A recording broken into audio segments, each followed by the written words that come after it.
So welcome back everyone. So today we will be focusing on the actual form and interface within ServiceNow and how overall architecture within ServiceNow is different. So yesterday we discussed that ServiceNow is a multi-tenant architecture, which means it is a you with multi-tenant you can onboard multiple clients on a single instance itself, right? And then we moved towards we were able to see the interface of ServiceNow, the new UI which is Polaris UI, which is enabled by default now, but you can still revert it back to your the older versions. Okay. Uh, then we saw that the moment you log into ServiceNow, what do you see within ServiceNow? We saw that in the middle of the frame, there is something called content frame, wherein you can display your home pages and dashboard. Okay. At the top, there is something called banner frame, wherein you have your profile icon, global search icon. This lens icon is a global search icon, and then chat is there, wherein you can ping people who are already there on ServiceNow, like a chat within ServiceNow.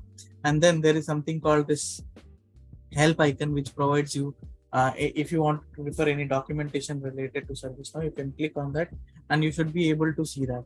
And then there is something called this global settings icon, wherein or gear icon. In ServiceNow world, we call this as a gear icon because it looks like a gear, but it is a global setting or global setting icon, which the moment you click, you get access to multiple options, wherein you can update the theme of the system, wherein you can set preferences based upon your form load, etc. Okay, and from here itself, you are able to put that uh, uh, you are able to put that ServiceNow updates at in your header, right? So if you are able to see my screen clearly, right? So we went to this developer option, and on the top we enabled these two buttons in order to show that application picker and application picker, and we were able to see that update set picker, right? Both of them. These two options will be utilized later when you are actually doing some sort of a debugging and with respect to test framework. So ServiceNow also has something called automated test framework, wherein you can automate. You will have to write the steps, and system itself will do the testing. You don't have to manually do the test. Okay, that is a later part we will discuss on. Okay. Yeah. So today, the most important part which we have to discuss is with respect to with respect to ServiceNow.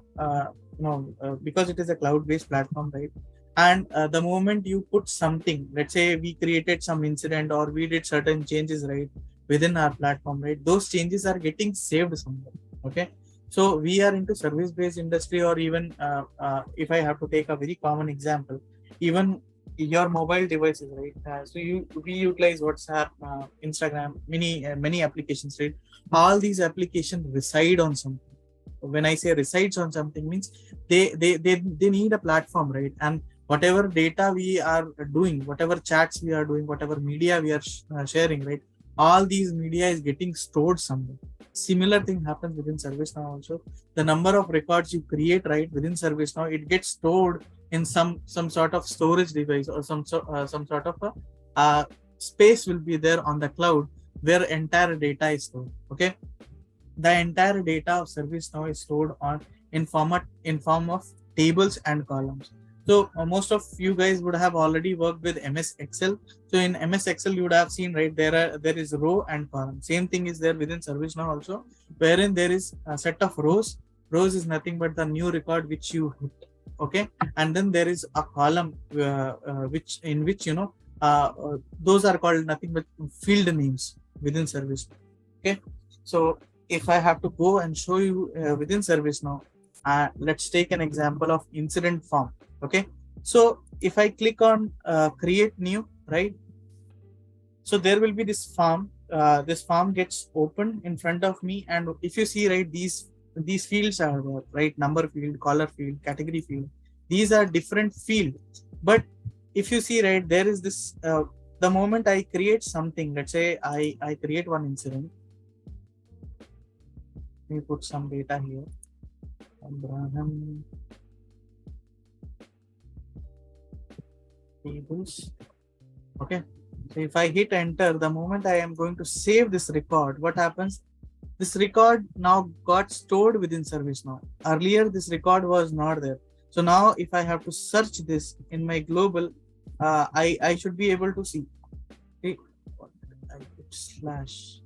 They have, if you see, right, I'm able to find this incident, right? Because I saved this record. So what happened the moment I hit save button, it got stored within ServiceNow tables. Okay, it got stored, the data, entire data itself got stored within ServiceNow database, which is made up of multiple table. Okay, so one interview question is there with respect to what is the database used by ServiceNow in order to store the data, whatever transactional data is there, right? Where this particular data is stored in ServiceNow, that table, that DB is MySQL, MySQL, MySQL. Okay, ServiceNow utilizes MySQL database in order to store its tables and records. Okay, so this is one important question you may get asked during interviews. So now this particular record got saved within system. So whenever even I can access via global search, I can go and click on all, and I can try to find this incident via here. So if you see in number field, I put that number which I wanted to look for, and I hit enter, and I'm able to get it. Suppose there is one record. The moment I created, again, I'm going to click on new. This record is there, right? Now I have not saved this record. Previous record, I saved it. Now let me try to copy this record. Okay, I'm copying this number, and I go ahead and try to search in all category. Okay, if I go ahead and try to search in all category, I am not able to get that number. Why? Because that record itself is not saved. It was not created within ServiceNow. It was the form was opened and it automatically got a number. This auto numbering feature is there within ServiceNow. There are certain configuration with which auto numbering happens of a record. But if you do not save that record does not get created within ServiceNow. And if that record is not created within ServiceNow, you will not be able to see that. As simple as that. And whatever data, so whatever forms, this is nothing but in a very layman terms, this is nothing but incident form, and there are multiple fields which are present, which are nothing but fields or column of a table. So this is a form in a layman term, and these are multiple fields which shows on the form which we are filling, and the fields with the red mark, right? These are mandatory fields, right?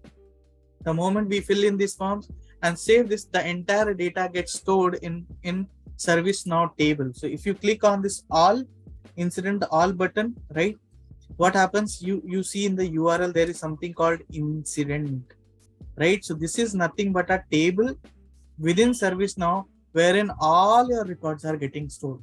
Now, if we want to basically validate, how do we understand whether it is really a table or not? What we have to do is we have to type something called tables.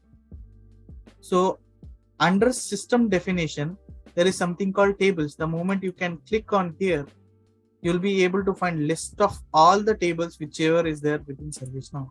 So I was working with something called incident table. Let me check whether really it is in a table or not. So if you see, right, in the name, I put incident, and I was able to find that it is a table. If I have to open that structure, right? So as per RPPT, what happens is, ServiceNow has a list of tables. ServiceNow database contains list of tables in which multiple fields are there. Based on different module of ServiceNow, a different table will be there. As simple as that. Okay. So ServiceNow has a base table which is called task table. Base table which is called task table. From this task table only all things are inherited. Okay, all things are extended further. The incident table, problem table, change table, all these tables are extended from your task table. Okay, when I say extended, it means that it has all the features of task table to its child table. Okay.